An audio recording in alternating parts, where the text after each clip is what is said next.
TV रख के पास पागल हुई सास।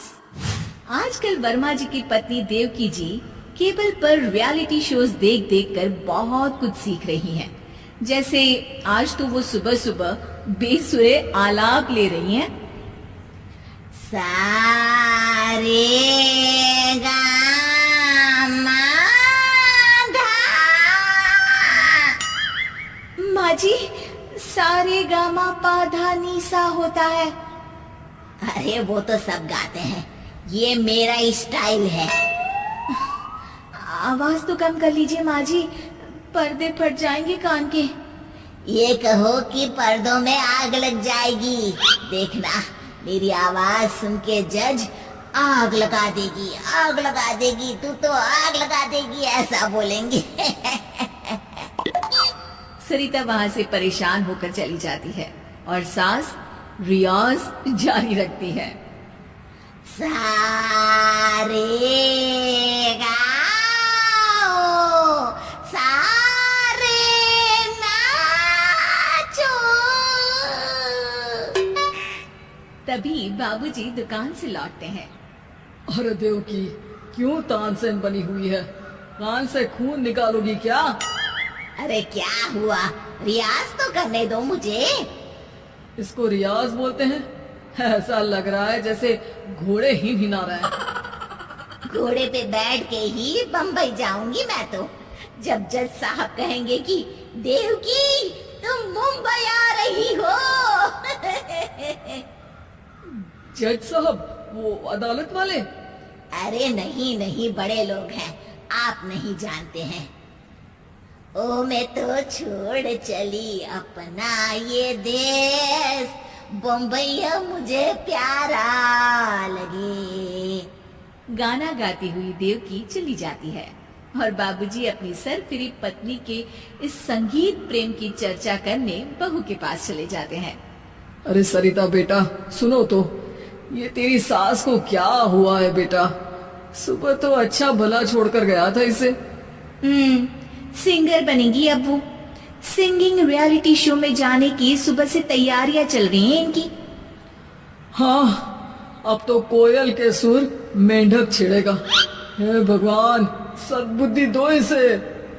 इधर बाबूजी भगवान को कहते हैं और उधर राधा रानी प्रकट हो जाती है, देवकी की मोहल्ले की सबसे पक्की दोस्त। क्यों री देवकी, काहे इतना गला फाड़ रही है? कोई चीखने चिल्लाने का कंपटीशन है क्या? अरे ये देख, नया सिंगिंग शो, मैं भी गाऊंगी, हिंदुस्तान के दिलों की धड़कन बनूंगी। अरे इतना बेसुरा गा के दिलों की धड़कन नहीं, दिलों का अटैक बन जाएगी। इससे तो अच्छा है कि नाच ही ले। वैसे भी दिन भर मोहल्ले में नाचती तो रहती है तू, कभी इसके घर कभी उसके घर। देवकी को समझ में आ जाता है कि उसका गाना किसी को पसंद नहीं आ रहा। अगले दिन सरिता देखती है कि सास पैरों में घुंघरू बांध के नाच रही है। अरे माँ जी, क्या मंजुलिका बनी हुई है आज आप? अरे नाचने दे बहू, जब तक है जान जाने जहां मैं नाचूंगी। अरे माँ जी, अभी जान निकल जाएगी इतनी जोर से नाचेंगी तो। अरे अरे, क्या कर रही हो? अरे दिख नहीं रहा, डांस कर रही हो। अरे जैसी तुम्हारी हरकत है, तुमको तो नागिन डांस करना चाहिए।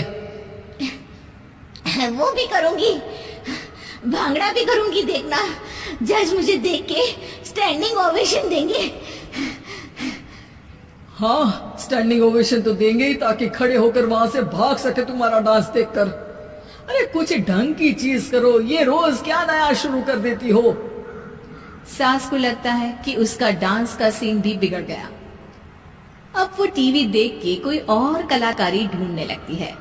तभी उसे टीवी पर खतरों के खतरनाक खिलाड़ी शो दिखता है, जिसमें लोग अलग अलग स्टंट करते हैं। बस देवकी को नया काम मिल जाता है। अगले दिन सुबह देवकी डंबल लेकर कसरत करने लगती है। माँ जी, ये क्या कर रहे हैं आप? अरे खरी जैसे बनकर खलबली मचा दूंगी।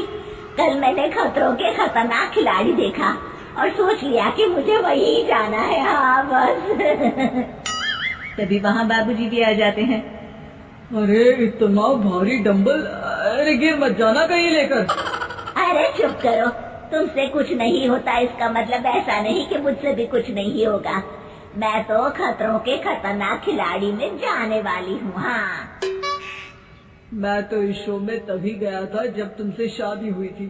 तुमसे शादी करना भी खतरों के खतरनाक खिलाड़ी में जाने से कम थोड़ी ना है। अब चुप भी रहिए। अरे बहू, वो भारी वाला डंबल उठा कर ला तो। अरे ना माँ जी, आप संभाल नहीं पाओगी। अरे मैंने टीवी में देखा था, एक आदमी कार उठा लेता है, इतना तो मैं उठा ही सकती हूँ ना।